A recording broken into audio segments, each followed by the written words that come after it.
হজরতুল আল্লাম শহীদ মরহুম আল্লামা দেলোয়ার হোসেন সাঈদী রহিমাহুল্লাহ ওনার স্মৃতি বিজড়িত আজকের এই ঐতিহাসিক প্যারেড ময়দানের তাফসিরুল কোরআনের প্রোগ্রামে সব আছে। স্টেজ আছে, শ্রোতা আছে, প্যান্ডেল আছে, মিডিয়া কাভারেজ আছে, কিন্তু আমাদের কলিজার টুকরাটা আমাদের মাঝে নাই। আজকের এই প্রোগ্রামে আলোচক হয়ে এই চেয়ারে আমি না বসে ওই শ্রোতাদের কাতারে বসে যদি আমাদের আল্লামার নুরানি চেহারার দিকে তাকিয়ে ওয়াজ শুনতে পারতাম, আমাদের হৃদয়টা ঠান্ডা হয়ে যেত, আমাদের তৃষ্ণার্ত হৃদয় শান্ত হতো। সব আজকে আছে, কি যেন নাই, ঠিক কিনা বলেন? আল্লাহ তাআলা প্রতি 100 বছরে একজন মুজাদ্দিদ পাঠায়, প্রতি 100 বছরে একজন মুজাদ্দিদ, যিনি সমাজকে সংস্কার করেন। আল্লামা দেলোয়ার হোসেন সাঈদী রহিমাহুল্লাহ ছিলেন তেমন একজন মুজাদ্দিদ। চিৎকার করে বলেন ঠিক কিনা? উনি শিরক বিদআতের আস্তানাকে তছনছ করে দিয়েছেন, তাওহীদের বাণীকে সমুন্নত করেছেন, গণমানুষের কাছে তাফসিরুল কোরআনকে জনপ্রিয় করেছেন। আজীবন আজীবন তিনি ইসলামকে বিজয়ী শক্তি হিসেবে দেখার স্বপ্ন দেখতেন। এত প্রাঞ্জল ভাষা, এত চমৎকার আধুনিক প্রেজেন্টেশন, গণমানুষের কাছে কোরআনের তাফসিরকে এভাবে জনপ্রিয় করে তোলার মতো ব্যক্তিত্ব আল্লামা সাঈদী ছাড়া দ্বিতীয় কেউ এই বাংলার ভূখণ্ডে নাই। এই যে তাফসিরুল কোরআন, এই যে টার্মিনোলজি, এই টার্মটাই উনি আসলে জনপ্রিয় করেছেন। আমরা আগে জানতাম না যে এভাবে তাফসির করা যায়, এভাবে scientific indications of the Holi কোরআনকে মানুষের কাছে পেশ করা যায়, এভাবে এত জীবন ঘনিষ্ঠ করে, এত ইন্টারেক্টিভ করে কোরআনের কথাগুলো মানুষের কাছে উপস্থাপন করা যায়। উনি অন্যায়ের বিরুদ্ধে সবসময় সোচ্চার ছিলেন, প্রতিবাদী কণ্ঠস্বর ছিলেন। ওনার আলোচনা শুনলে দেহের রক্ত টকবক করে ফুটতে থাকতো। আল্লাহু আকবার, আল্লাহু আকবার, আল্লাহু আকবার। He was a strong mouthpiece of Islamic revivalism. Islamic জাগরণের স্ট্রং মাউথপিস ছিলেন আল্লামা সাঈদী রাহিমাহুল্লাহ। অনেক দোয়া পেয়েছেন, আমরা পড়েছি, এমন জীবন তুমি করিবে গঠন, মরণে হাসিবে তুমি, কাঁদিবে ভুবন। গোটা বিশ্বকে তিনি কাঁদিয়েছেন। আল্লামা যখন ইন্তেকাল করলেন, আমি তখন মালয়েশিয়া থেকে যুক্তরাষ্ট্রে একটা কনফারেন্সে যোগ দিতে যাচ্ছি, কাতার এয়ারলাইন্সে। মালয়েশিয়া থেকে দোহাতে নামলাম। দোহায় যখন আমার ট্রানজিট, তখন শুনতে পেলাম যে আল্লামা বিদায় নিয়েছেন। সোশ্যাল মিডিয়ায় শুনে বিশ্বাস করতে পারলাম না। মুহূর্তের মধ্যেই মাসুদ সাঈদী ভাইকে মেসেজ করলাম, উনি কোনো উত্তর দিতে পারলেন না। মাসুদ ভাইয়ের সাথে যখন কোলাকুলি করি, আমাদের শামীম ভাইয়ের সাথে যখন কোলাকুলি করি, মনে হচ্ছে আল্লামা সাঈদীর ঘ্রাণ পাই। শরীরটা লিটারালি কাঁপছিল, নিজেকে মানাতে পারছিলাম না, বিশ্বাস করতে পারছিলাম যে আসলে আল্লামা বিদায় নিয়েছেন।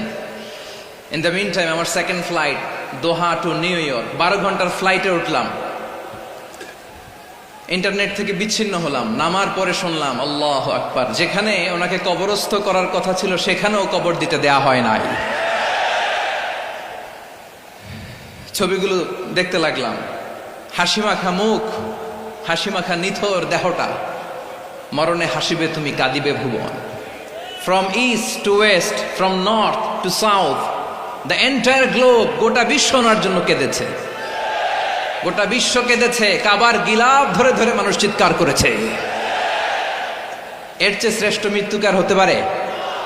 আমাদের আল্লামার আর কি পাওয়ার ছিল বলেন? আর কি পাওয়ার ছিল? কুল্লু নাফসিন যায়িকাতুল মাউত, যারাই দুনিয়াতে আসবে তারা ইন্তেকাল করবে, এটা আমরা মেনে নেই, এটা আমরা জানি। কিন্তু অবাক করা বিষয় হচ্ছে আমরা আজও জানি না আমাদের আল্লামার মৃত্যু কি স্বাভাবিক হয়েছে নাকি এটা পরিকল্পিত মেডিকেল কিলিং ছিল। এটা যে পরিকল্পিত মেডিকেল কিলিং ছিল, এটা ধারণা করার পেছনে অনেক কারণ আছে। তিনি আধিপত্যবাদের বিরুদ্ধে সোচ্চার ছিলেন, ফ্যাসিবাদের বিরুদ্ধে সোচ্চার ছিলেন, রাজনৈতিক প্রতিহিংসার শিকার ছিলেন। এজন্য এটা মেডিকেল কিলিং হতে পারে এ ধারণা আমরা করতেই পারি। আওয়াজ করে বলেন ঠিক কিনা? যেই সময়টা আমরা কাটাচ্ছি, এত সুন্দর সময় বাংলাদেশ আর পাবে না। আমাদের জন্মের পর থেকে এরকম চমৎকার সময় আমরা পাই নাই। এটাই আসল সময়। আমরা ইন্টারিম গভর্নমেন্টের কাছে দাবি জানাই, উচ্চতর তদন্ত কমিটি করে এটা কি হত্যাকাণ্ড ছিল নাকি স্বাভাবিক মৃত্যু ছিল, এই রিপোর্ট গণমানুষের কাছে প্রচার করে জানাতে হবে। এই দাবির সাথে কি সবাই আপনারা একমত? কারা কারা একমত হাত তুলে দেখান।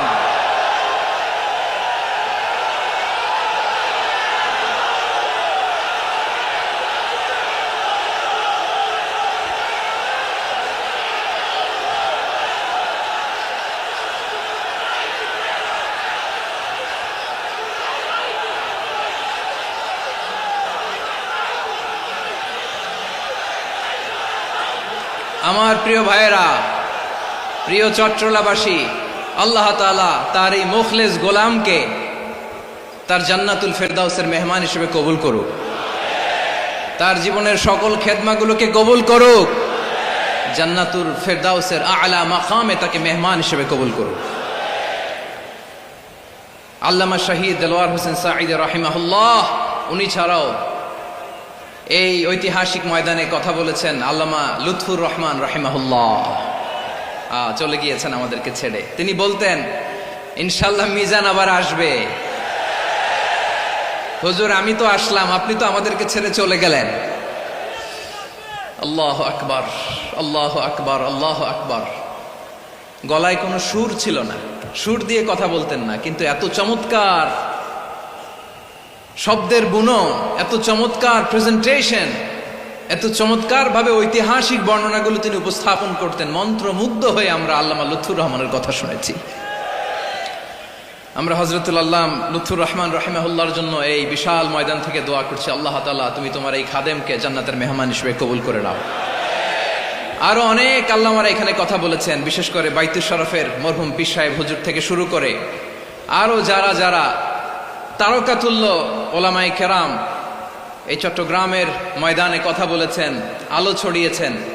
আমরা এই লক্ষ লক্ষ তাওহীদি জনতাকে নিয়ে তাদের জন্য দোয়া করছি, আল্লাহ তাআলা ওনাদের জীবনের সকল ভুল ত্রুটি ক্ষমা করে দিয়ে তাদেরকে জান্নাতুল ফেরদাউসের মেহমান বানিয়ে নিক। আমরা এই ঐতিহাসিক প্যারেড ময়দানের প্রোগ্রাম থেকে স্মরণ করতে চাই 24-এর ছাত্র নাগরিক অভ্যুত্থানে আমার যে সমস্ত ছাত্র নাগরিক ভাইয়েরা দেহের তাজা রক্ত বিলি দিয়ে নতুন বাংলাদেশ আমাদেরকে উপহার দিয়েছে।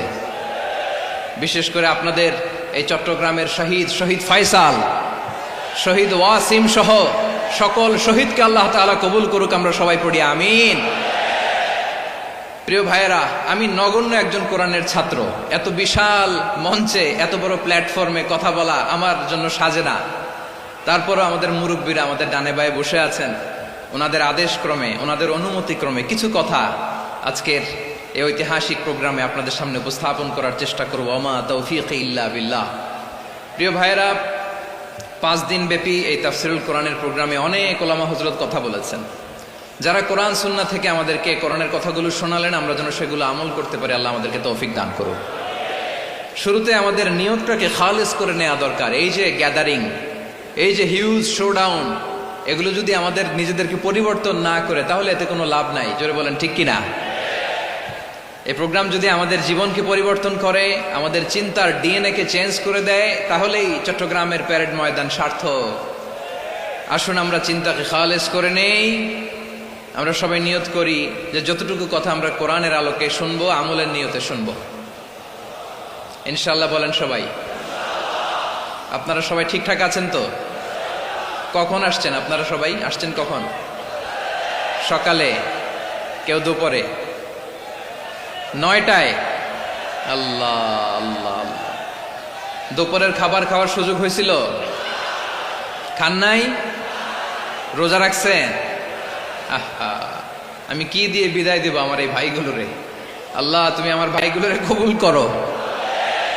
ইসলামের পক্ষের এই গণজোয়ারকে আগামীর বাংলাদেশের ইসলামের জন্য তুমি কবুল করো। যেই ভালোবাসা ইসলামের জন্য হয়, যেই গণজোয়ার কোরআনের জন্য হয়, পৃথিবীর কোনো শক্তি দিয়ে সেটাকে আটকানো যায় না। জোরে বলেন ঠিক কিনা? এজন্য গ্রাজুয়ালি, সিস্টেম্যাটিক্যালি, মেথোডোলজিক্যালি আমাদেরকে আগাতে হবে, শুধু আবেগ দিয়ে নয়। বিবেকেরও দরকার আছে না নাই? প্রিয় ভাইয়েরা, আসুন, আমাদের কথা অনেক বেশি, সময় অনেক কম। আমরা আর কাল বিলম্ব না করে মহাবিশ্বয় মহাগ্রন্থ আল কোরআন আল কারীম থেকে কিছু কথা শুনি। আমি যেই টপিকটা নিয়ে আজকের ঐতিহাসিক চট্টগ্রামের প্যারেড ময়দানের তাফসিরুল কোরআন প্রোগ্রামে আলোচনা করব সেটা হচ্ছে সূরাতু আন-নাহলের 90 নম্বর আয়াত নিয়ে কিছু কথা আমরা উপস্থাপন করবার চেষ্টা করব ইনশাআল্লাহ। আমার খুতবার শুরুতেই আপনারা মোটামুটি আন্দাজ করে ফেলেছেন যে আমি কি নিয়ে আলোচনা করব, কারণ যে আয়াতটি আমি তেলাওয়াত করেছি এই আয়াতটি প্রায়শই এই ভূখণ্ডে এই বাংলাদেশে জুমার দিনে খতিব সাহেবরা দ্বিতীয় খুতবা শেষের দিকে 3টা আদেশ 3টা নিষেধ, এই 3টা আদেশ আর 3টা নিষেধের ভেতরে আল্লাহ তাআলা গোটা ইসলামী শরিয়ার মূল নির্যাসকে ঢুকিয়ে দিয়েছেন। সুবহানাল্লাহ।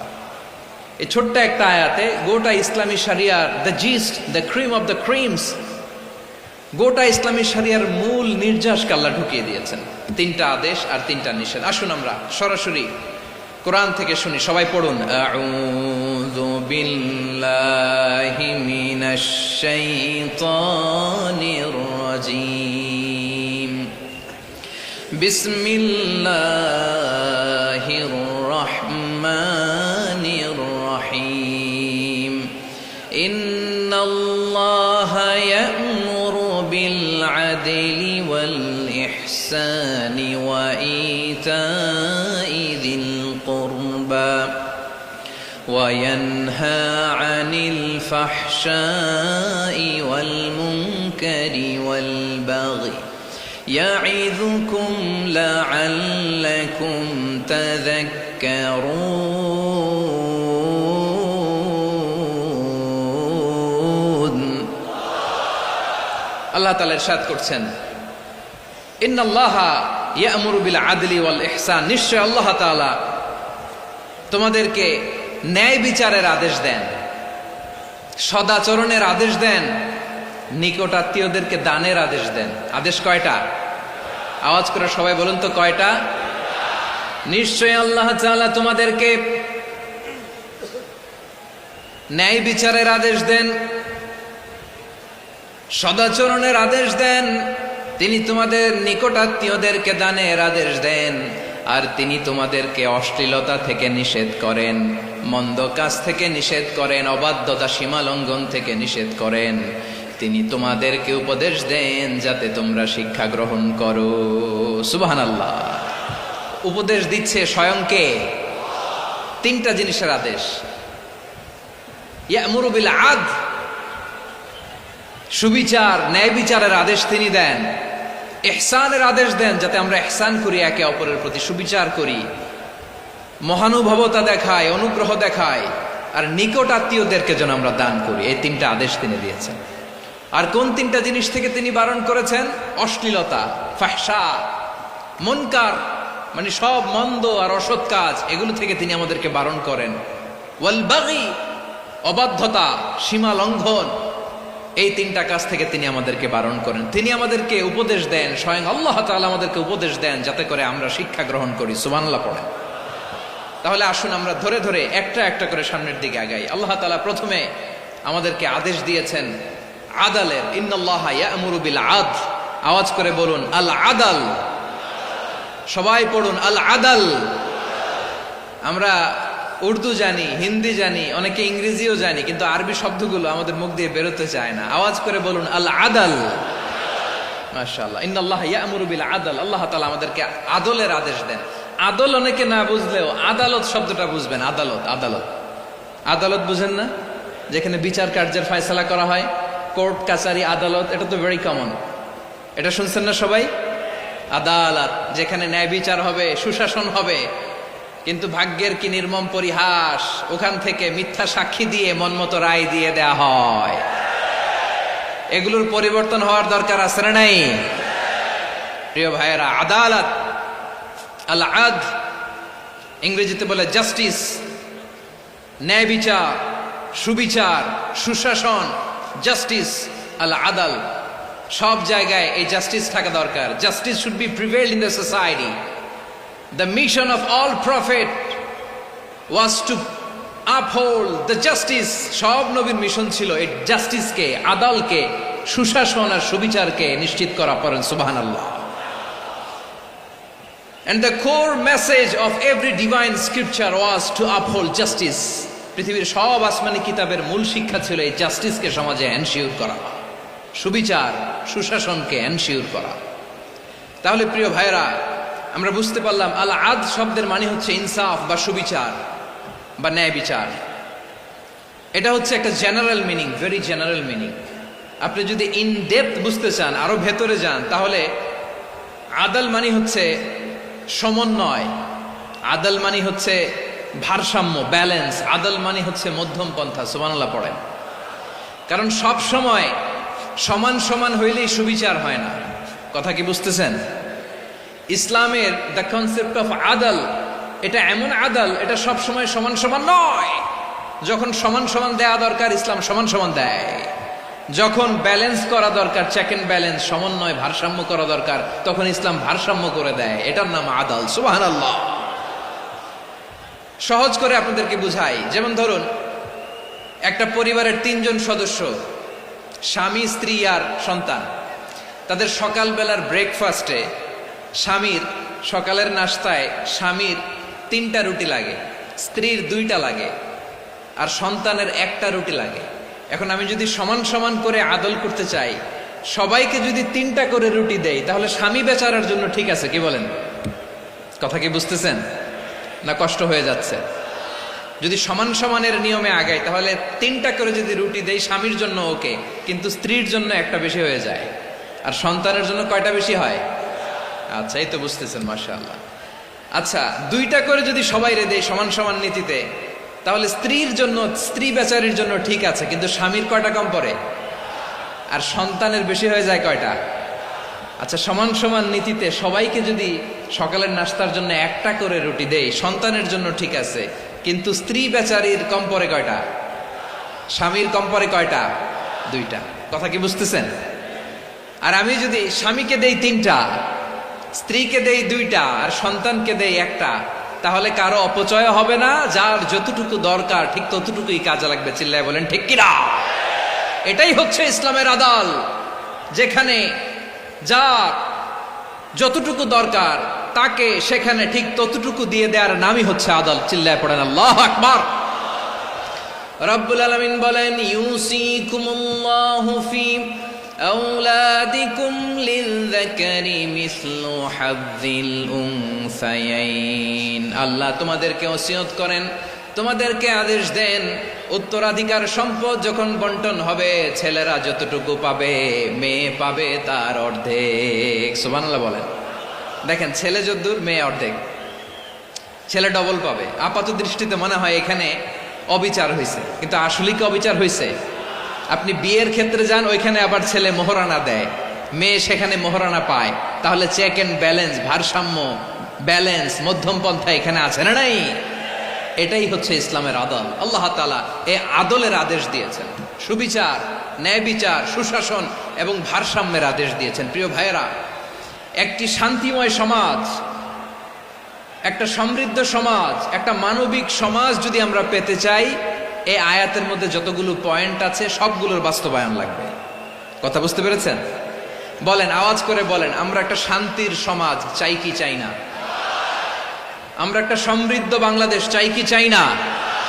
আমরা একটা মানবিক বাংলাদেশ চাই কি চাই না? এই আয়াতে আল্লাহ তাআলা একটা মানবিক সমাজের রূপরেখা টেনেছেন। তার প্রথম কথা হচ্ছে, ইন্নাল্লাহা ইয়ামুরু বিল আদল। আল্লাহ তাআলা তোমাদেরকে আদলের নির্দেশনা দেয়, সুবিচার, সুশাসনের নির্দেশনা দেয়। যে সমাজে আদল থাকে না, সে সমাজে জুলুম মানুষের ঘাড়ে চেপে বসে। আদলের বিপরীত হচ্ছে জুলুম। আদলের বিপরীত কি? জুলুম বা জাওর, অত্যাচার, অবিচার, বৈষম্য। এই যে বৈষম্য বিরোধী ছাত্র আন্দোলন কেমন পড়ছে? এই যে একজন সমন্বয়ক তো দেখা করলো আমার সাথে। জুলুম মানে হচ্ছে বৈষম্য। বৈষম্যের স্থান ইসলামে নাই, অবিচারের স্থান ইসলামে নাই, জুলুমের স্থান ইসলামে নাই।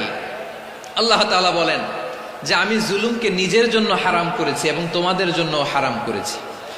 বিশ্বনবী ফরমান, আল্লাহ তাআলা বলেন হাদিসে কুদসিতে, ইয়া ইবাদি ইন্নী হারামতুয যুলমা আলা নাফসি ওয়া জাআলতুহু বাইনাকুম মুহাররামান ফালা তাযালামু। আমার গোলামেরা শোনো, নিশ্চয় আমি আল্লাহ তাআলা জুলুমকে আমি আমার উপরে হারাম করেছি, অনুরূপভাবে জুলুম করাকে তোমাদের উপরেও হারাম করেছি, ফলে ফালা তাযালামু, তোমরা একে অপরের সাথে জুলুম করো না। নির্দেশনাটা কার?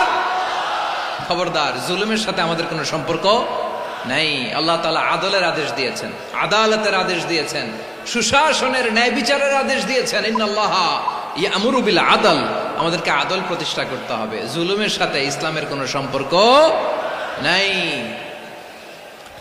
আল্লাহ তাআলা জালিমদের জন্য কঠিন শাস্তি প্রস্তুত করে রেখে, প্রাণীর মতো, পাখির মতো খাঁচায় বন্দী করে রেখেছে। কখন দিন কখন রাত কিচ্ছু জানে না, কখন দিন কখন রাত কিছু জানে না। বছরের পর বছর কেটে গিয়েছে। এক্সট্রা জুডিশিয়াল কিলিং এর কোনো হিসাব নাই। বিচার বহির্ভূত হত্যা, এনফোর্স ডিসঅ্যাপিয়ারেন্স, গুম, যেটা সবচাইতে বড় মানবতা বিরোধী অপরাধ। কত মানুষ যে গুম হয়েছে তার কোনো ইয়ত্তা নাই। যেই ফ্যামিলির সদস্য গুম হয়েছে তারা কি ওই লোকটার জন্য মাগফিরাতের দোয়া করবে নাকি সুস্বাস্থ্যের দোয়া করবে তারা নিজেরাও জানতো না, কারণ জানে না ও বেঁচে আছে না মরে গেছে। আহা, বিডিআর নওজওয়ানদের যারা ছাড়া পেল দেখলাম, বিনা অপরাধে, কোনো অন্যায় ছাড়া, অপরাধ ছাড়া তাদের জীবন থেকে, তাদের তারুণ্যের, তাদের যৌবনের 15 বছর, 16 বছর, 17 বছর নাই। 6 মাস বয়সের ছোট বাচ্চাকে রেখে জেলে গেছে। 6 মাসের মেয়ে বেরোয় দেখে মেয়ের বয়স 17 বছর। মেয়ে বাবারে চিনে না, বাবা মেয়েরে চিনে না। মেয়েকে এখন বিয়ে দিয়ে আরেক ছেলের হাতে তুলে দিবে। মেয়ের শৈশব বাবা দেখে নাই, মেয়ের কৈশোর বাবা দেখে নাই, মেয়ের তারুণ্য দেখে নাই। আরেক যুবককে দেখলাম 14 বছরের 14 দিনের সংসার, 2 সপ্তাহের সংসার শেষে জেলে গেছে। কত যুবকের যে স্ত্রী চলে গিয়েছে ফ্যামিলি ছেড়ে, কারণ জানে না তো কবে আসবে, কি হবে, কেউ জানতো না। দাম্পত্য জীবনের মাত্র 14 দিনের স্মৃতি, এই স্মৃতিকে আঁকড়ে ধরে এক বোন 16টা বছর, 17টা বছর কাটিয়ে দিয়েছে। আমি নিউজটা দেখে ভাবলাম, আমার এই বোনের প্রতিটি দিন কিভাবে কেটেছে, প্রতিটি রাত কিভাবে কেটেছে, প্রতিটি ক্ষণ কিভাবে কেটেছে। বিশ্বনবী বলেছেন, ইত্তাকি দাওয়াতাল মাজলুম ফাইন্না লাইসা বাইনাহু ওয়া বাইনাল্লাহি হিজাব। মাজলুমের কান্নাকে ভয় করো, কারণ মাজলুমের কান্না আর আল্লাহর মাঝে কোনো পর্দা থাকে না। আমরা আর এরকম কোন জুলুম বাংলাদেশে দেখতে চাই না। জোরে বলেন ঠিক কিনা? আর কেউ নতুন করে জালিম হোক আপনারা চান? আবার নতুন করে কেউ ফ্যাসিস্ট হোক আপনারা চান? এক দল আরেক দলকে নিশ্চিহ্ন করার রাজনীতিতে মেতে উঠুক এটা আপনারা চান? আমরা বাংলাদেশকে আদল দিয়ে সাজাতে চাই। আমরা এই 56,000 বর্গ মাইলের প্রতিটা ইঞ্চি মাটিকে কোরআনের আইন দিয়ে সাজাতে চাই। রাজি আছেন আপনারা? কারা কারা রাজি দেখান হাত তুলে আল্লাহকে।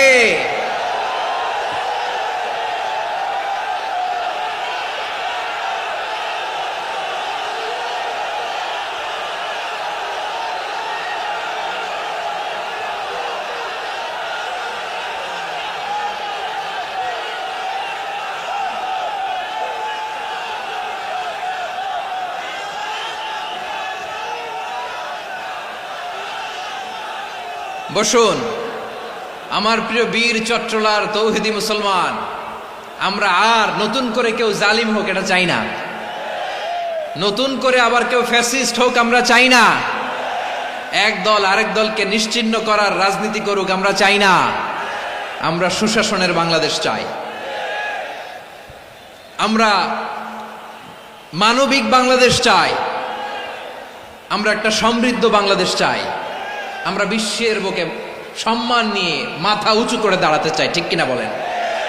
আল্লাহ বললেন, এটা যদি তোমরা চাও, একটা সমৃদ্ধ সমাজ যদি বিনির্মাণ করতে চাও, মানবিক সমাজ যদি বিনির্মাণ করতে চাও, আমি তোমাদেরকে সেজন্য প্রথমে আদালতের নির্দেশ দিলাম। ইন্নাল্লাহা ইয়া'মুরু বিল আদল, নিশ্চয় আল্লাহ তাআলা তোমাদেরকে ন্যায় বিচার, সুশাসন এটার আদেশ দেন। সুবহানাল্লাহ।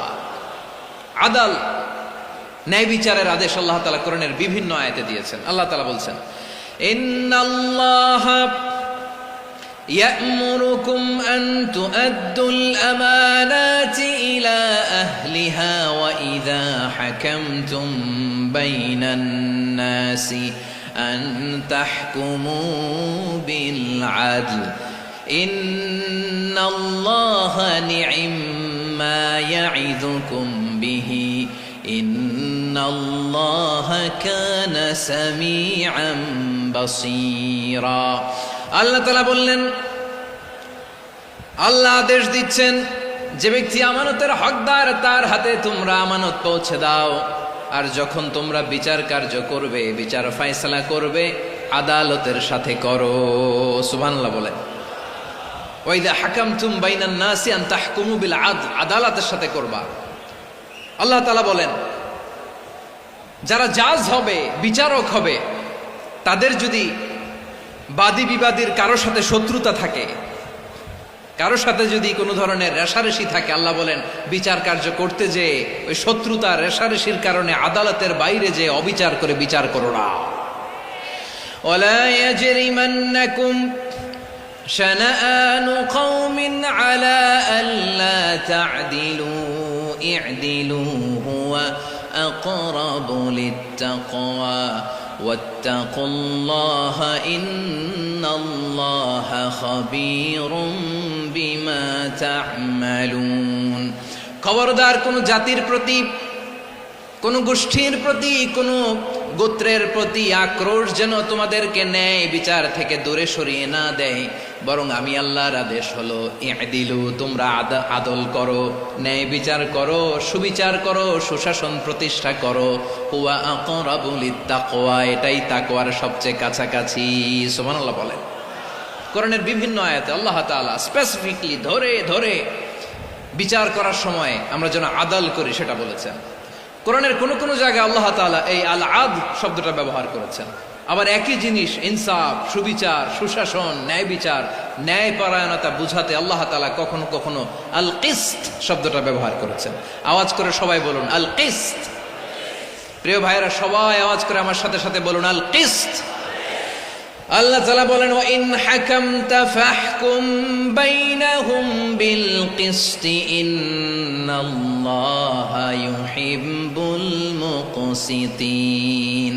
যখন তুমি বিচার করবে, বিশ্বনবীকে উদ্দেশ্য করে অ্যাড্রেস করে বললেন, নবী হে, ইহুদিরা কোনো বিষয়ে মীমাংসার জন্য যদি আপনার দরবারে আসে, যদি বিচার করতে হয়, খবরদার অবিচার করবেন না। ফয়সালা যেটা করবেন কিসতের সাথে করবেন, ন্যায় পরায়ণতার সাথে করবেন, কারণ ইন্নাল্লাহা ইউহিব্বুল মুকসিতিন, নিশ্চয় আল্লাহ রাব্বুল ইজ্জাত ন্যায় পরায়ণশীলদেরকে বড্ড ভালোবাসেন। সুবহানাল্লাহ বলেন। ন্যায় পরায়ণ লোকদেরকে আল্লাহ তাআলা বড্ড ভালোবাসেন। অন্য আয়াতে আল্লাহ তাআলা বলছেন وَنَضَعُ الْمَوَازِينَ الْقِسْطَ لِيَوْمِ الْقِيَامَةِ فَلَا تُظْلَمُ نَفْسٌ شَيْئًا। আমি কিয়ামতের দিন ন্যায়পরায়ণতার মানদণ্ড স্থাপন করব, যেটাকে আমরা মিজানের পাল্লা বলি। আল্লাহ বলেন ন্যায় বিচারের মানদণ্ড কিয়ামতের ময়দানে আমি আল্লাহ স্থাপন করব। সেদিন কারো প্রতি বিন্দু পরিমাণ, এক চুল পরিমাণ অবিচার করা হবে না, কোনো অবিচার করা হবে না। সেদিন সুশাসন হবে, সুবিচার হবে, ন্যায় পরায়ণতার সাথে বিচার হবে। আওয়াজ করে পড়েন আল্লাহু আকবার। তাহলে প্রিয় ভাইরা, যে তিনটি বিষয়ে আল্লাহ তাআলা আমাদেরকে আদেশ দিয়েছেন, তার প্রথমটা হচ্ছে আদালত, ইনসাফ, সুবিচার, ন্যায় বিচার। এটা আমরা চাই কি চাই না? বিশ্বনবী ন্যায় বিচার, ন্যায় পরায়ণতা, সুশাসন প্রতিষ্ঠিত করেন কি করেন নাই? আপনারা বিশ্বনবীর সিরাত যারা পড়েছেন, আপনি দেখবেন বিশ্বনবীর সিরাতের পরতে পরতে, বাঁকে বাঁকে, সিরাতের বাঁকে বাঁকে এই আদালতের নমুনা মেলে। সুবহানাল্লাহ বলেন। ছোট্ট একটা নমুনা রাসূল সাল্লাল্লাহু আলাইহি ওয়াসাল্লামের আসসিরা আল আতরা থেকে ছোট্ট একটা নমুনা আপনাদের খেদমতে এখানে উপস্থাপন করি। বিশ্বনবী সাল্লাল্লাহু আলাইহি ওয়াসাল্লাম মক্কা বিজয় করলেন ৮ম হিজরিতে। মক্কা বিজয় শেষে তিনি কয়েক সপ্তাহ মক্কাতে অবস্থান করলেন। ইন দ্য মিন টাইম মক্কার একটা ভেরি প্রেস্টিজিয়াস এন্ড ডিগনিফাইড ফ্যামিলির নারী চুরিতে ধরা পড়ল। কিসে ধরা পড়ল? সবাই বলেন কিসে? আমাদের সমাজে আসেনি এটা? আছে? ছোট না বড়? হ্যাঁ, হিসাব করে শেষ করা যায় না। 3.25 কোটি টাকা নাই উন্নয়ন প্রকল্পের নামে। উন্নয়ন প্রকল্পের নামে 3.25 কোটি টাকা নাই। 3.25 কোটি টাকা লিখতে পারবেন আপনি? এক টানে লিখতে পারবেন? বুঝতেছেন কত বড় সংখ্যা? হ্যাঁ, বনু মাখজুমিয়া গোত্রের এক নারী মক্কায় চুরিতে ধরা পড়ল। বলেন তো চুরি করলে বিধান কি? কি কাটতে হবে? চুরির বিধান হলো হাত কেটে দাও। তাও সেটা গোপনে নয়, প্রকাশ্যে জনসম্মুখে হাত কেটে দাও। বনু মাখজুমিয়া গোত্রের নারী যখন চুরিতে ধরা পড়লো, সাহাবারা চিন্তায় পড়ে গেলেন। সবেমাত্র মক্কার লোকেরা কালিমা পড়ে মুসলমান হয়েছে, ইসলামের আইন কানুন তেমন জানে না, ইসলামী শরিয়ার সাথে বেশি পরিচিত নয়।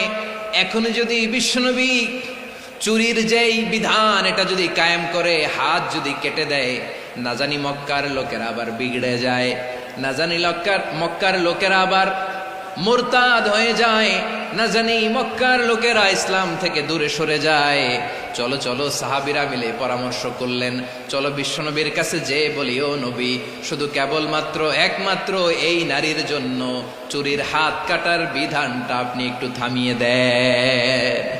চুরির হাত কাটার যে বিধান এইখানে একটু রহিত করে দেন, বাকিগুলা কইরেন মদিনাতে যে চলবে, কিন্তু মক্কায় এবারের জন্য মাফ করে দেন। কিন্তু কে বলবে? এই যে পরামর্শ, সাজেশন, এটা কে দিবে বিশ্বনবীর কাছে? সাহাবারা চিন্তায় পড়ে গেলেন। আল্লাহর নবীর সামনে দাঁড়িয়ে আল্লাহর দেয়া হুদুদ, আল্লাহর দেয়া বিধান থামিয়ে দেওয়া, মাফ করে দেওয়া, এই কথা বিশ্বনবীর সামনে বলার সাহস তো কেউ রাখে না। কেউ কেউ বলল, বিশ্বনবীর পালক পুত্র যায়েদ বিন হারেসার সন্তান উসামারে বিশ্বনবী নাতির মতো আদর করে, বড্ড বেশি ভালোবাসে উসামারে। এজন্য সাহাবারা উসামাকে বলতো হিব্বু রাসূলিল্লাহ, বিশ্বনবীর ভালোবাসা। কি বলতো? সাহাবীরা বললেন, বিশ্বনবীর ভালোবাসা হিব্বু রাসূলিল্লাহ, উসামারে পাঠাও। উসামারে বিশ্বনবী নাতির মতো স্নেহ করে, মায়া করে, ভালোবাসে। আমরা পারবো না, উসামা পারবে। সবাই মিলে ফুলিয়ে ফুসিয়ে ওসামাকে, ছোট্ট ওসামাকে রাজি করালো। ওসামা, এমন এমন কথা যে তুমি বিশ্বনবীর কাছে বলতে হবে, পারবা নাকি? ওসামা বলে, পারবো। সাইয়েদনা ওসামা রাদিয়াল্লাহু তাআলা আনহু তরুণ সাহাবী বিশ্বনবীর কাছে গেলেন, যে বললেন, নবী, বনু মাখজুমিয়া গোত্রের এক নারী চুরিতে ধরা পড়েছে, এবারের জন্য কি এই মহিলাটারে মাফ করে দিলে হয় না? এবারের জন্য একটু ক্ষমা করা যায় না নবী? বিশ্বনবী বলেন, আতাশফাউ ফি হাদ্দিম মিন হুদুদিল্লাহ, তোমার এত বড় সাহস উসামা, তুমি আল্লাহর হাত, আল্লাহর দেয়া বিধান, এটার ব্যাপারে সুপারিশ করতে এসেছো? তোমরা কি জানো তোমাদের আগে যত কওম, যত গোত্র, যত জনপদ ধ্বংস হয়েছে তার কারণ ছিল তাদের মধ্যে গরিবরা অন্যায় করলে তারা বিচার করত, আর ধনীরা অন্যায় করলে তারা মাফ করে দিত। খবরদার! ওয়া আইমুল্লাহ লাউ আন্না ফাতিমাতা বিনতি মুহাম্মাদিন সারাকাত লাকাতা মুহাম্মাদুন ইয়াদাহা। বিশ্বনবী বললেন, ওরে ওসামা, বানু মাখজুমিয়ার ওই প্রেস্টিজিয়াস এন্ড ডিগনিফাইড ফ্যামিলির মেয়ে তো দূর কি বাত, অনেক দূরের কথা। জেনে রেখো ওসামা, আমার কলিজার টুকরা, নয়নের পুটুলি ফাতেমাও যদি মক্কার জমিনে আজকে এই চুরির দায়ে ধরা পড়তো, আমি বিশ্বনবী মুহাম্মাদুর রাসূলুল্লাহ ধরে ফাতেমার ডান হাতটা কেটে দিতে এক বিলম্ব দেরি করতাম না। ইন্নাল্লাহা ইয়া'মুরু বিল আদল, আমাদেরকে জাস্টিস শিখায়। পশ্চিমারা আমাদেরকে ইনসাফ শিখায়, আমাদেরকে সুশাসন শিখায়। আর ইনসাফ, সুশাসন, ন্যায় বিচার, সুবিচার, জাস্টিস কারে বলে বিশ্বনবীর বায়োগ্রাফি থেকে জেনে নাও। এই ছিল বিশ্বনবী ইসলামের আদালতের নমুনা। আপনি যদি সাইয়েদনা ওমর ফারুকের জীবনের দিকে তাকান, এমন কঠোর, এমন বীর সেনানী ছিলেন। সাইয়েদনা ওমর ফারুক যদি রাস্তার এই মাথা দিয়ে হাঁটা শুরু করতেন, শয়তান ওমর ফারুককে দেখলে ওই রাস্তা রেখে দিয়ে অন্য রাস্তা দিয়ে হাঁটতো। সুবহানাল্লাহ। ওমর ফারুক রাদিয়াল্লাহু তাআলা আনহু কি পার্সোনালিটি ছিল, কি পার্সোনালিটি! আমাদের এলাকায় ছোট বাচ্চারা রাতে ভাত খেতে চায় না, আমার মেয়েটাও খেতে চায় না। এই এটা দিব, ওইটা দিব, আজকে মাহফিলে আসার সময় বলে দিছে লিস্ট করে, এটা এটা আনতে হবে। তো ছোট্ট বাচ্চাদের অনেক বায়না থাকে, ওরা রাতে খেতে চায় না। তো মায়েরা বিভিন্ন ভয় দেখায়, এই বাঘ আসবে, বাঘ আসবে খাও, এই ভূত আসবে, ভূত আসবে খাও। আপনারা কি বলেন চট্টগ্রামে? কি আসবে? হ্যাঁ, ভূত ভূত ভূত আসবে, বাঘ আসবে, খাও খাও খাও, তাড়াতাড়ি খাও। তো বাচ্চারা এগুলো শুনে ভয়ে খেতে শুরু করে। মদিনার জমিনেও একই ঘটনা ঘটতো। মদিনার ছোট্ট ছোট্ট সোনামণিরা খেতে চাইতো না, তো মায়েরা বলতো হা হুয়া ইয়াতি উমর, হা হুয়া ইয়াতি উমর, ওই যে উমর আসতেছে, উমর। ওমরে ফারুকের কথা শুনলে বাচ্চারা একেবারে ঠান্ডা। সুবহানাল্লাহ পড়বেন না? প্রভু তুমি বলেছ রাসূল দেবে না, বলনি দেবে না ওমর, বলনি দেবে না হামজা তারিক, খালিদ বিজয় সমর। প্রভু তুমি বলেছ রাসূল দেবে না, বলনি দেবে না ওমর, বলনি দেবে না হামজা তারিক, খালিদ বিজয় সমর। প্রভু তুমি বলেছ রাসূল দেবে না। আল্লাহু আকবার। ওমর ফারুক রাদিয়াল্লাহু তাআলা আনহু, ওনার কথা শুনলে গায়ের মধ্যে গুজবাম হয়, গায়ের পশমগুলো দাঁড়িয়ে যায়। সুবহানাল্লাহ বলেন। কি পার্সোনালিটি ছিল, কি ব্যক্তিত্ব ছিল। মুনাফিকরা ওমর ফারুককে জমের মতো ভয় পেতেন। শয়তান, খুদ শয়তান এই রাস্তা দিয়ে আসলে শয়তান অন্য রাস্তা দিয়ে হাঁটতো। ওমর ফারুক রাদিয়াল্লাহু তাআলা আনহুর জীবনে যদি দেখেন, তাহলে সেখানে আপনি আদালতের, ইনসাফের, সুশাসনের, জাস্টিসের নমুনা দেখতে পাবেন। কয়টা শুনবেন? ফারুকের রাদিয়াল্লাহু তাআলা আনহুর সন্তান আব্দুর রহমান মিশরে মদ খেয়ে মদ্যপ অবস্থায় ধরা পড়েছে। মদ খাওয়ার কারণে, মদ যদি কেউ পান করে আর যদি প্রমাণিত হয়, তার বিচার হলো 80 বেত। আওয়াজ করে বলেন কয় বেত? বাংলাদেশেও তো এই আইন আছে নাকি? বাংলাদেশে আছে?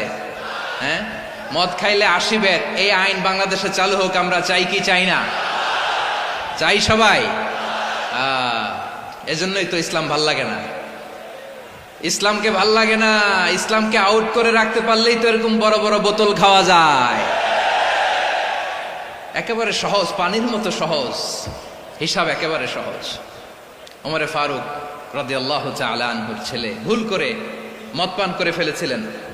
আব্দুর রহমান, ঘটনা ঘটেছে মিশরে। মিশরের গভর্নর তখন আমর ইবনুল আস রাদিয়াল্লাহু তাআলা আনহু। আব্দুর রহমানের ভাই যে গভর্নরকে বলল, গভর্নর যদি একটু দয়া করেন, খলিফার ছেলে আমার ভাই আব্দুর রহমান মদ্যপ অবস্থায় ধরা পড়েছে, জনসম্মুখে যদি আপনি বেত্রাঘাত করেন আমাদের প্রেস্টিজ থাকে না, যদি 80 বেত আপনি মারেন আমার কোনো কথা নাই, কিন্তু ঘরের ভেতরে মারেন। আব্দুর রহমানের ভাইয়ের সুপারিশ শুনে সাইয়েদনা আমর ইবনুল আস রাদিয়াল্লাহু তাআলা আনহু রাজি হয়ে গেলেন। ঘরের ভেতরে লোকচক্ষুর আড়ালে 80 বেত তিনি মানলেন।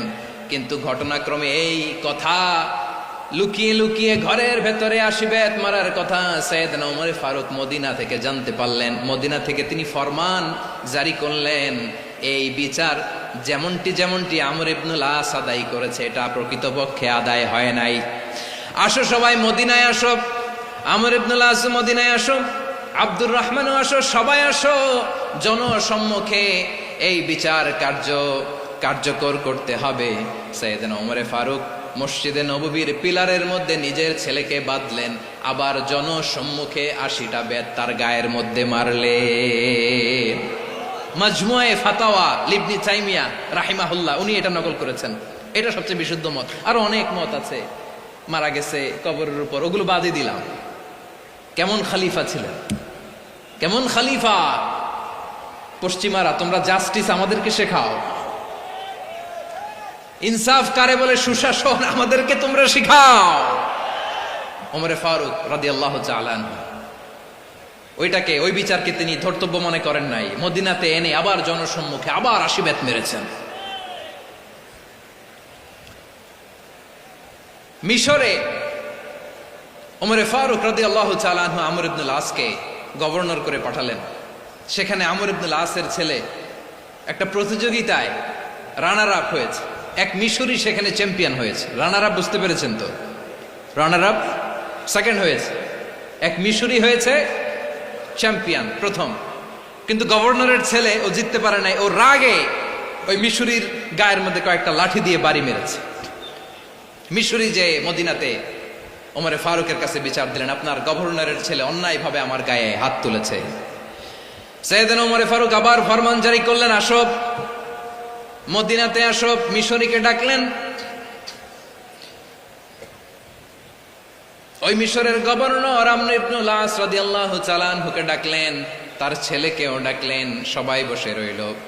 আমর ইবনুল আস রাদিয়াল্লাহু তাআলা আনহু মাথা নিচু করে বসে আছেন, লজ্জায় কাচুমাচু। হায় হায়, আজকে আমার ছেলের কারণে আমিরুল মুমিনিন খলিফাতুল মুসলিমিন ওমরে ফারুকের কাছে আমি জনসম্মুখে লজ্জিত হচ্ছি। সাইয়েদনা ওমরে ফারুক বললেন, এই নাও লাঠি। গভর্নরের ছেলে তোমার মাথার মধ্যে যতগুলো বাড়ি মেরেছে, আজকে জনসম্মুখে তুমি অতগুলা বাড়ি মারো। মিশরি বলে, থাক, আপনি যে ডেকে আনছেন সবার সামনে এটা বলছেন, এতেই আমি খুশি। আল্লাহু আকবার। আপনার মহানুভবতা দেখে আমি খুশি, আর অপমানের দরকার নাই। ওমরে ফারুক বলে, না, খবরদার, এই কথা মিশরি তুমি বলো না, মারো, যতগুলা বাড়ি মেরেছে মারো। বাধ্য হয়ে মিশরি আমর ইবনুল আসের সামনে ওনার কলিজার টুকরা সন্তানের মাথার মধ্যে বাড়ি মারতে আরম্ভ করলেন। ঠিক যতগুলা বাড়ি গভর্নরের ছেলে আমর ইবনুল আসের ছেলে মিশরীর গায়ে মেরেছিল, মাথায় মেরেছিল, মিশরি গুনে গুনে ততটা মারলেন। এই দৃশ্য দেখে ওমরে ফারুক রেগে মেগে আগুন, রাগের চোটে রাগ সামলাতে না পেরে, আর নিজেকে সামলাতে না পেরে মিশরীরে বললেন, ছেলেরে মারা শেষ হয়ে গেলে এবার বাবার টাক মাথার মধ্যে কয়েকটা বাড়ি মার।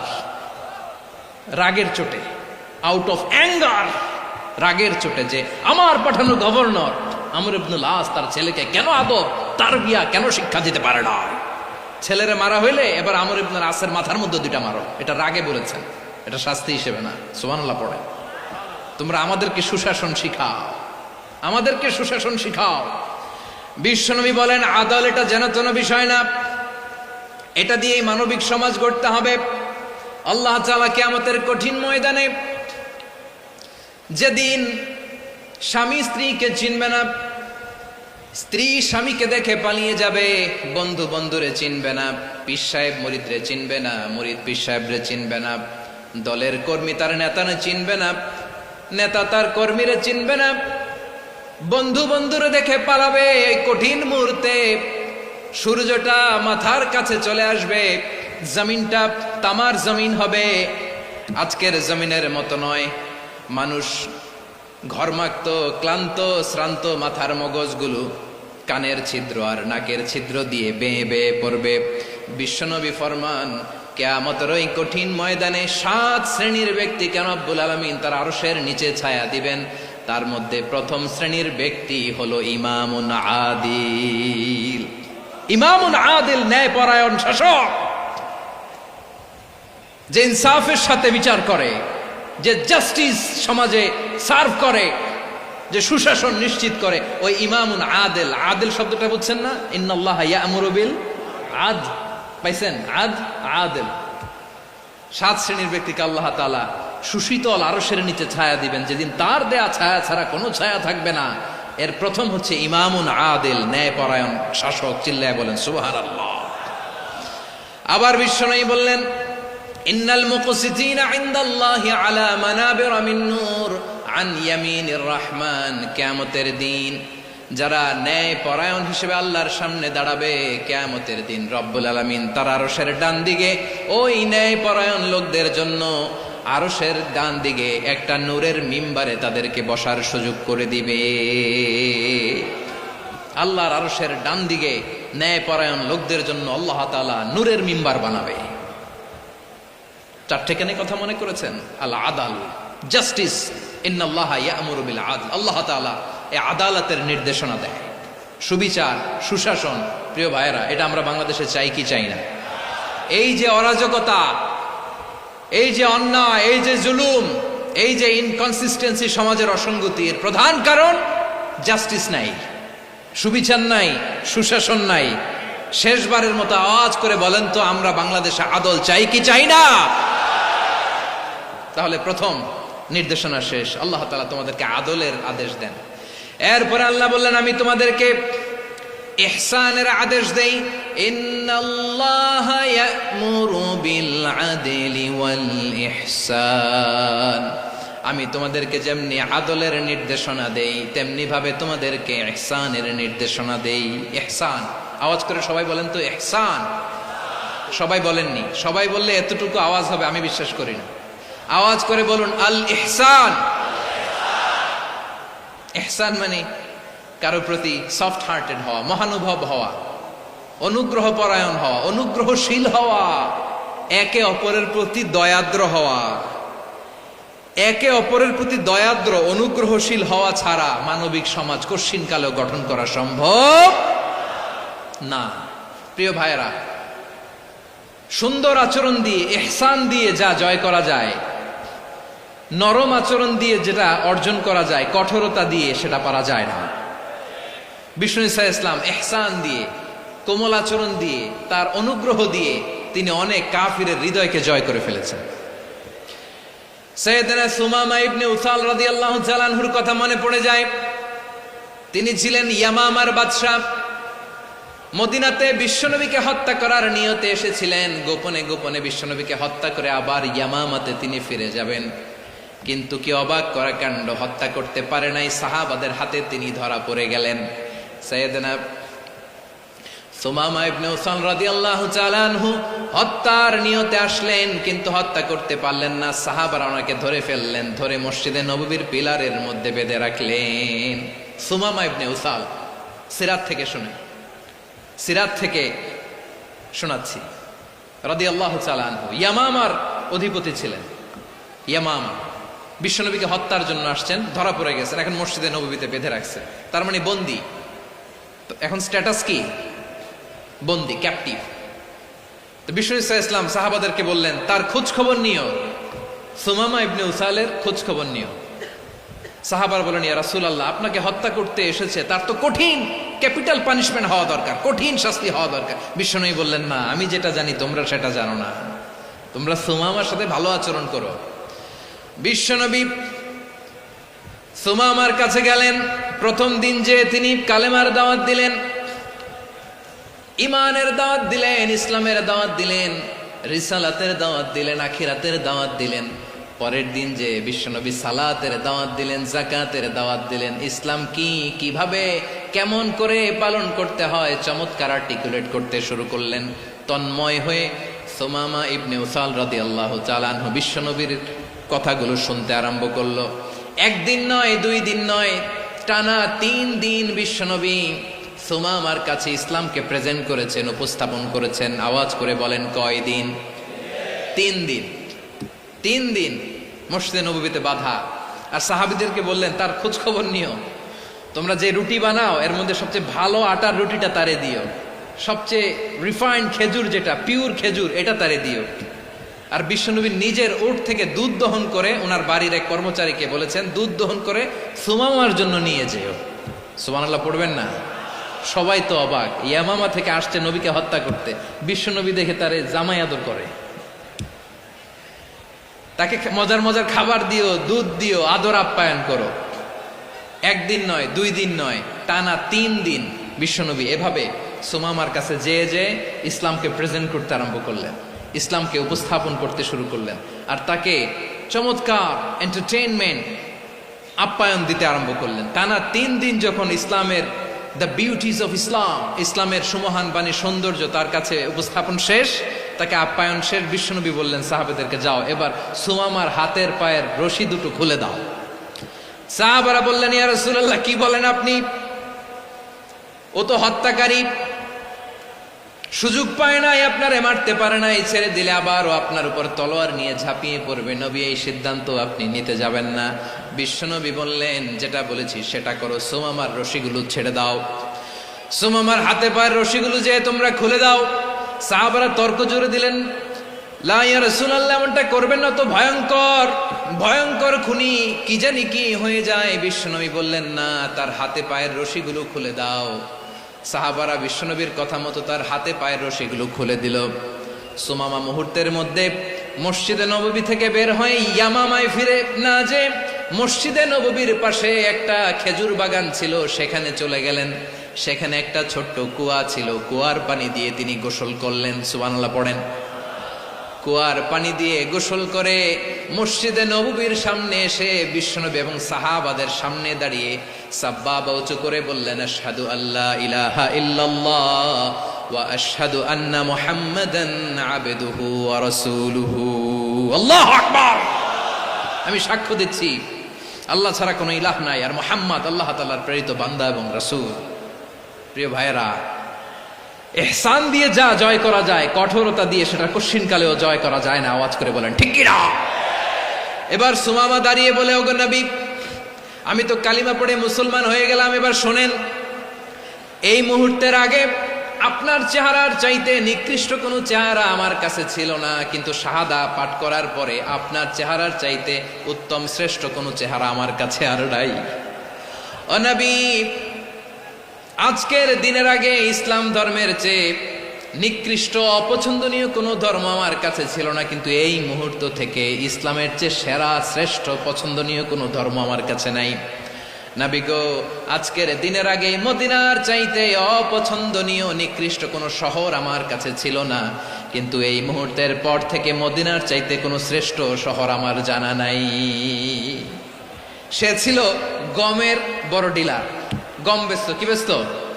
তার গম কিনে মক্কার লোকেরা রুটি খাইতো। সে ঘোষণা দিল, আজকে থেকে মক্কাবাসীদের জন্য সব গম আমি হারাম করে দিলাম, মক্কাবাসী এখন না খেয়ে মরে। সুবহানাল্লাহ পড়বেন না? মক্কাবাসী বিশ্বনবীর কাছে আসলেন, এসে বললেন, মুহাম্মদ, আমরা তো তোমার ভাই, তোমার চাচা, তোমার ভাতিজা, তোমার আত্মীয়, তুমি সুমামারে বলো সে যেন আবার গমের সাপ্লাই মক্কার জন্য অনুমতি দিয়ে দেয়। বিশ্বনবীর অনুমতি ক্রমে সুমামা আবার মক্কাতে গম পাঠাতে শুরু করলো। পড়েন সুবহানাল্লাহ। ইহসান, ইহসান দিয়ে আপনি যেটা জয় করতে পারবেন, you can win the heart of your enemies. ইহসান দিয়ে আপনি আপনার শত্রুর হৃদয়কে জয় করতে পারবেন। আওয়াজ করে বলেন ঠিক কি না? এজন্য আল্লাহ বললেন, ওয়া আনফিকু ফি সাবিলিল্লাহি ওয়া লা তুলকু বিআইদিকুম ইলাত তাহলুকা ওয়া আহসিনু ইন্নাল্লাহা ইউহিব্বুল মুহসিনিন। তোমরা আল্লাহর রাস্তায় দান করবে আর নিজেরা নিজেদেরকে ধ্বংসের হাতে ঠেলে দিও না। তোমরা একে অপরের প্রতি ইহসান করবে, কারণ ইহসানকারীদেরকে আল্লাহ বড্ড ভালোবাসেন। সুবহানাল্লাহ পড়েন। আবার সূরা রহমানে আল্লাহ বললেন, হাল জাযাউল ইহসানি ইল্লাল ইহসান ফাবিআইয়ি আলা, সবাই পড়েন, ফাবিআইয়ি আলাই রাব্বিকুমা তুকাযযিবান। ইহসানের প্রতিদান হিসেবে ইহসানই হয়। বিশ্বনবী সুমামার প্রতি যেমন ইহসান করেছেন, সুমামাও ঠিক তেমন ইহসান ফিরিয়ে দিয়েছে। ঠিক কিনা বলেন? তাহলে এক নম্বরে হচ্ছে আদ, ন্যায় বিচার। দুই নম্বরে সবাই বলেন ইহসান, সদাচরণ। ইহসান দুই ধরনের প্রিয় ভাইরা, ইহসান ফিল ইবাদা, ইহসান ফিল মুআমালা। ইহসান ফিল ইবাদা হচ্ছে একাগ্র অনুভবে ইবাদতে ডুব দেওয়া, এর নাম ইবাদতের ইহসান। সুবহানাল্লাহ পড়ে। বিশ্বনবী বলেন ইহসান মানে কি জানো নাকি? হাদিসে জিবরিলে সাইয়েদনা জিবরিল আলাইহিস সালাম বিশ্বনবীকে বললেন, আখবিরনি আনিল ইহসান। নবী আমাদেরকে বলেন ইহসান মানে কি? বিশ্বনবী বললেন, আনতা আবুদাল্লাহা কাআন্নাকা তারাহু ফাইন লাম তাকুন তারাহু ফাইন্নাহু ইয়ারাক। ইহসান মানে হলো এমন ভাবে তুমি আল্লাহর সামনে নিজেকে উজাড়, সেটা দেখে কে? এই বিশ্বাস হৃদয়ের মধ্যে আছে? নামাজে যখন দাঁড়ান এই ফিলিংসটা আনা যাবে? হ্যাঁ, এশার সালাত তো এখনো হয় নাই না? আলোচনা শেষে এশার সালাত এখানে অনুষ্ঠিত হবে, তাই না? আচ্ছা বলুন তো, আমরা এশার সালাত পর্যন্ত বেঁচে থাকবো এই গ্যারান্টি আছে কার কার? হাত তোলেন।